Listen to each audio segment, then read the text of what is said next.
Venu de la tradition Aïda, le mythe du corbeau et de la lumière a été puisé dans le répertoire de Muriel Bloch.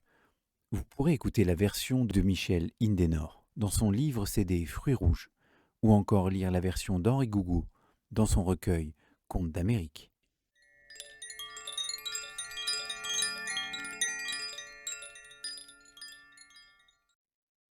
Au tout début, au commencement, bien avant que la mer ait tout recouvert, puis qu'elle se soit retirée, au tout début, au commencement, bien avant qu'il n'y ait des animaux sur la terre, des oiseaux dans le ciel, des poissons dans la mer, au tout début, au commencement, il y avait un vieil homme qui vivait dans une cabane de bois avec son enfant. C'était une jeune fille. Et puis c'est tout. Je ne peux pas vous en dire plus parce que, voyez-vous, cette histoire, elle se passe dans le noir. Un noir total. Le noir d'une nuit sans lune. Un outre noir.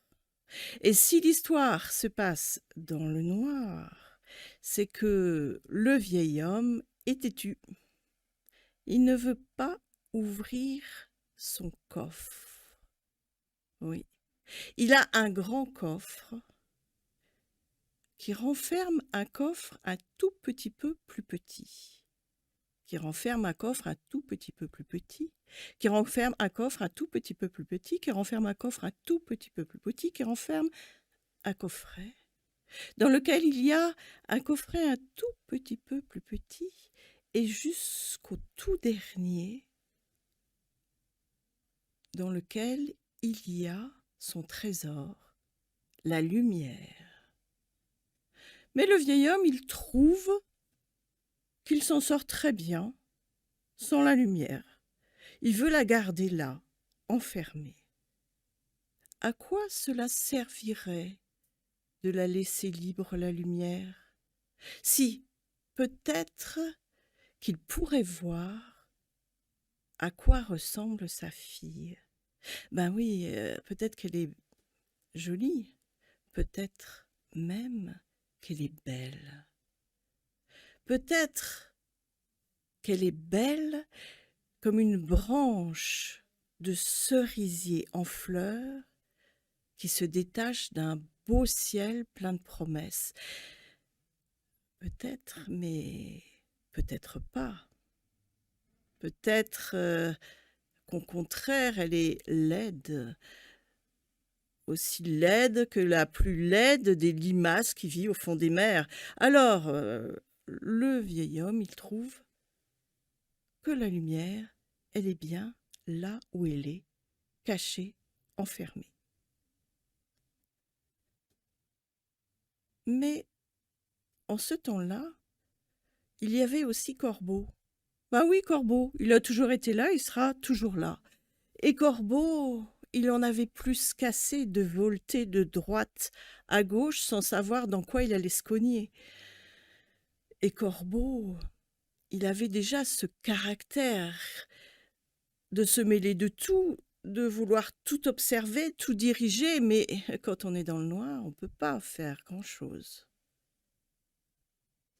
Et puis voilà que, de voler de droite et de gauche, Corbeau est tombé pas loin de la cabane. Et là, il a entendu qu'il y avait de la vie. Alors, il s'est installé pour écouter, pour observer, pour espionner.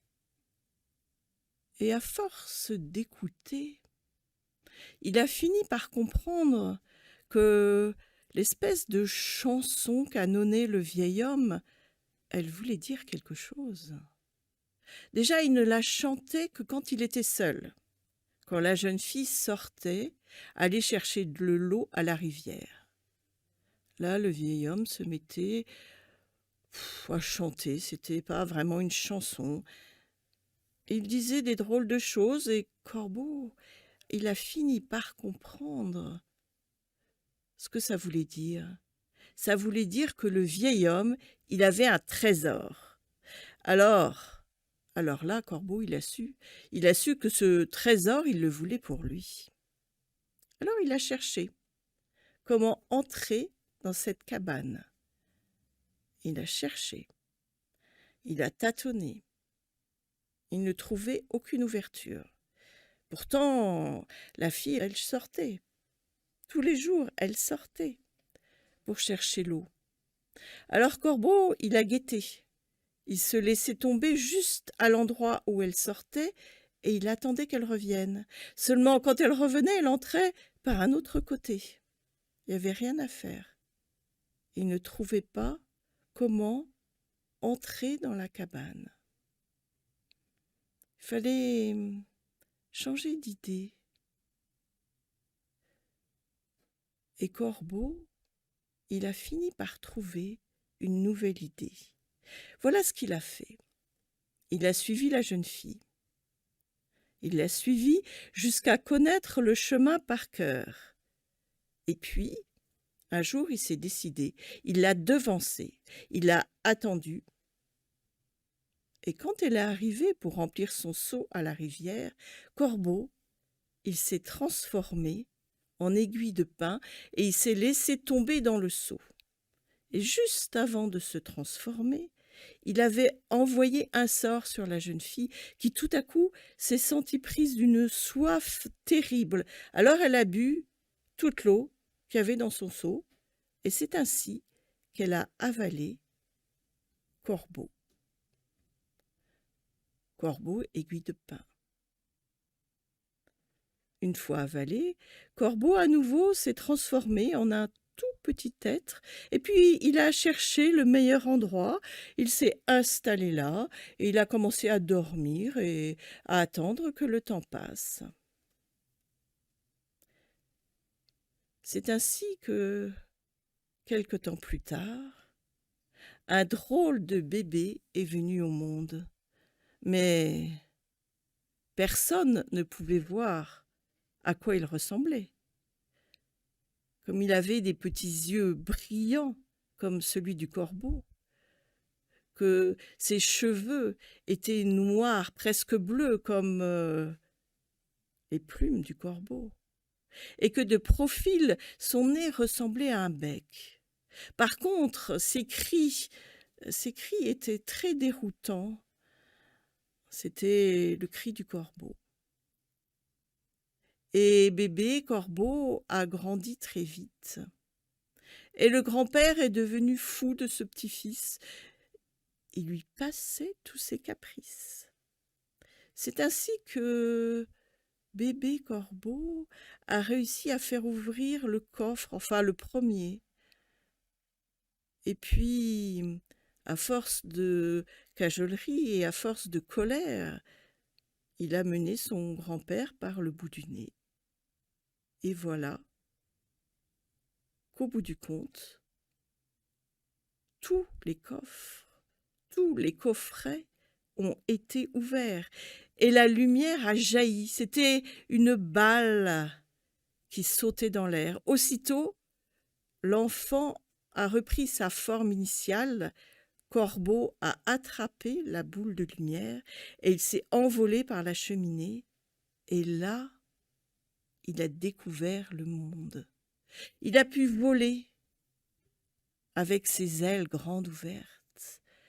Et il était ébloui par ce qu'il voyait. Les montagnes, les vallées, les forêts, les fleuves, la mer, c'était magnifique.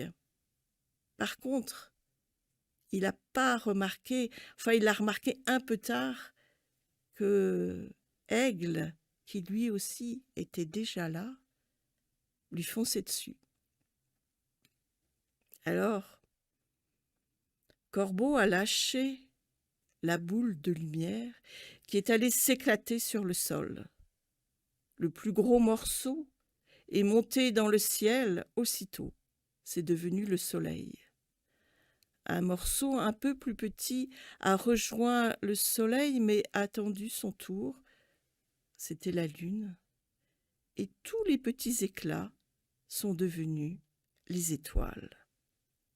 C'est ainsi que, grâce à Corbeau, nous avons des jours et nous avons des nuits. Et puis, grâce à cette lumière, le vieil homme, dans la cabane, a calmé sa colère, parce que, sous ses yeux, il a vu que sa fille, eh bien, elle était belle. Elle était belle comme une branche de cerisier en fleurs qui se détache d'un beau ciel de printemps.